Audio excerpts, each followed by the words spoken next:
مونږ چې دا اوس په خپلو غریزو علاقو کې الته د سکلو د اوبو چینې ختمې شوې وي او ګرمي وه د اګست میاشت وه چې سیلابونه راغلل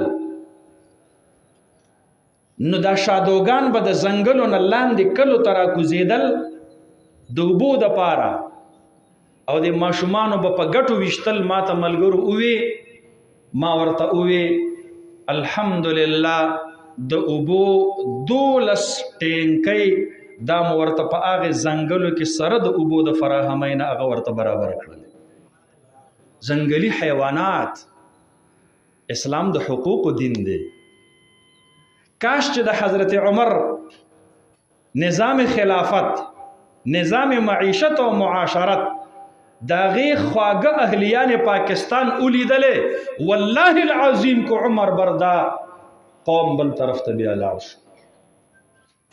مونږ او تاسو باندې د الله عذاب مسلط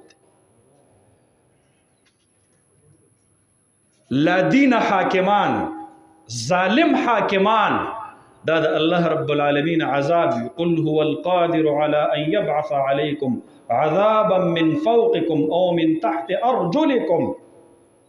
مفسرین یو ترجمه لیکلې ده الله په دې قادر دی چې ستاسو په فیصلو باندې په تاسو ظالم حاکمان د پاس نه مسلط کی یا حاکمانو ته لاندې نافرمانه او سرکش رعایا د لاندې نه ورکي او من تحت ارجلکم او یلبسکم شیعا الله تاسو په ډلو ډلو کې تقسیم کی. اسلام خدا نه دی وی اسلام خو واعتصموا بحبل الله جميعا درس ورکي. ممتیز مساجد جوړ کړل الحمدلله د دې سیلاب نه بعد پاغه کې د جماعت اسلامی مسجد او مدرسه شته پاغه کې د اشاعت التوحید مسجد او مدرسه شته پاغه کې زمون سره الت نور تنظیمونه او خلق جماعت ته دا خدا الله کور دی دې خو الله ته سجده کیږي کور تنظیم یې چلی. اسلام د وحدت درس ورکي اسلام د اتفاق درس ورکي.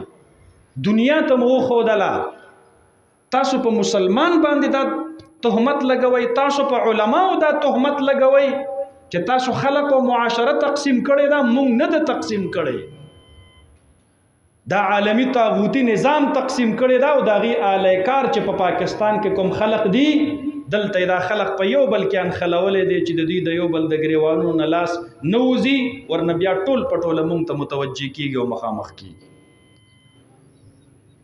زما بزرگانو حضرت مدنی او د شیخ الهند تحریک د چا خلاف وو علماء او ملګرو د خپل اکابر او تحریک مزاج اولولې هغه د فرنګي خلاف تحریک چلولې.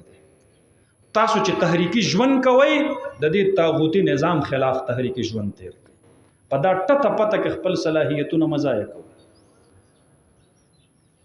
ستاسو د شیخ الهند رحمت الله علیه ژوند دا ستاسو د پاره نمونه ده. د حضرت مدنی رحمت الله علیه ژوند د مولانا عبدالحق صاحب رحمت الله علیه ژوند دا زمونږ د پاره نمونه ده. یو بزرگ زمونږه الحمدلله اسلام د مینې دین دی اسلام د اتفاق او د اتحاد او د محبت دین دی. ټول دنیا ته مو پیغام ورکو ما کو د مسلمانانو د قبرستان نه ورتاو شوی دیوال په سیلاب سره ختم شوی دیوال تعمیر کو نو خواته ور سره د سک برادرۍ شمشانګاټو چې هغې پکې د خپلو مړو اخیری خدمت کوي ما د هغې د دیوال چاردیواري هم کړې ده. ما دنیا ته دا پیغام ورکو چې اسلام د مینې دین دی اسلام د اتفاق دین دی اسلام د اتحاد دین دی اسلام د وسعت ظرفۍ او د روادارۍ دین دی. دا مونږ ته خپلو مشرانو ښودلې ده.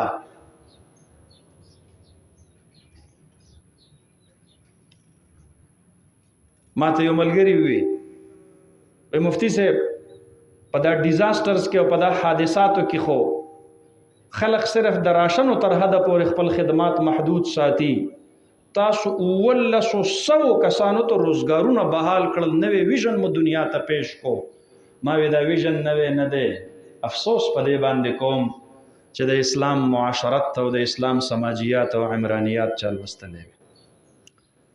جناب نبی کریم صلی الله علیه وسلم ته یو صحابي د سوال د پاره راځي، انصاری دی، رحمت للعالمین صلی الله علیه وسلم ورته فرمایي، حضرت شیخ سے په خیر علیه، د سنن ابن ماجه روایت ده، کتاب التجاره باب بیع المزایده، هغه کې دا حدیث راغسته دی، نبی علیه الصلاۃ والسلام دی صحابي ته وی سوال ولیکي، کور کې د کرسنیشته وی دا الله حبیب یو کمبل درا کر نیمه واغوندو نیمه ځان ته بچاو کو، یو پیاله درا کر او په پکسکو. نبی علیه السلام ورته فرمایل الا دا پیاله دراوړه، چرای وړله. رحمت للعالمین صلی الله علیه وسلم ور سره په خپل ملګری شو. ګوره بیروزګارو ته روزګار ورکول د سنت مصطفی صلی الله علیه وسلم حصہ ده. په خپل ور سره ملګری شو، بازار ته ووتل، الکه دا پیاله به څوک واخلي؟ یو کس ویجی زبې واخلم، په څو به واخلي؟ په 1 روپۍ باندې.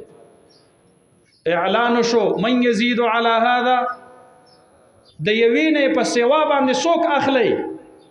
یو کس پس اعلانو کې ویجی زبې په 2 درهم واخلم، پیاله یې ورکړله، 2 درهم یې واخیستلې. نبی علیه الصلاۃ والسلام ورته فرمایل په دې 1 درهم باندې د کور ضرورت واخله، او په دې 1 درهم باندې تبر واخله. تبر واخیستلو، نبی علیه الصلاۃ والسلام مبارک ورله په خپل په هغه تبر کې لاس کې ورواچ، او بیا تو فرمایل هغه غر ته لاړ شه، روزانه دا غین لرګي کټ کوا او راوړه بازار کې خرڅوه، ګوره چې 15 ورځې دی ونه نم خا د لاړ شو. 15 ورځو کې 10 درهم جمع کړل، ګټه وکړل، راغې نبی کریم صلی الله علیه وسلم ته وویل اذا الله حبیبا ما خو 10 روپۍ وګټلې. نبی علیه السلام ورته فرمایل لاړ شه په دې نیمه باندې د کور د خوراک سکا کو، په دې نیمه باندې خپل اهل او عیال ته کپڑے وغیرہ دا برابر کړه. بیا او فرمایل زما په امت باندې سوال کول حرام دي، ها صرف د هغه قرضداري د پاره چې ډیر په دیوال لګیدلې، یا هغه دی دم چې پچا باندې خون بها پرته وي او په هغه باندې دیت پروت دی او هغه نشي ادا کولای، دی د یو مسلمان نه درخواست کوي، او یا هغه فقر مدقع چې هغه ډیر د حد نه سیوا د لوږې او د تندې چې انسان هلاکت طرف ته بوزي. عام خلقو د پاره او د ځوانانو د پاره سوال کول، ګداګری کول، بیکاری جوړېدل دا شریعت مطهره کې حرام دي. دا د اسلام فلسفه ده، د روزګار ورکولو، دا د سیرت مصطفی حصہ ده، دا د سنت مصطفی یو هغه پټ شوی سنت دی چې دا ژوندي کول دي. ما ورته وی دا زمون خلق پښتانه یو او پښتانه په سوال ډیر شرمېږي او ډیر بد ښکاریږي. دا ټیک ده، الله تکلیف راوستلو، کورونه او دکانونه او کاروبارونه هر څه ختم شو، خلق دی الله خوشاله کې مونږ سره امداد کوي. ما وی چې 100 کسانو ته د خوراک انتظام کوي، یو کس ته د مستقل روزګار انتظام وکي، دا ستاسو د پاره صدقه جاریه ده چې په کلونو کلونو د کور روزي دا غینه فراهم کیږي. روغ روغ خاندان به الله ستا په کفالت کې په انفاق فی سبیل الله کې شامل دی.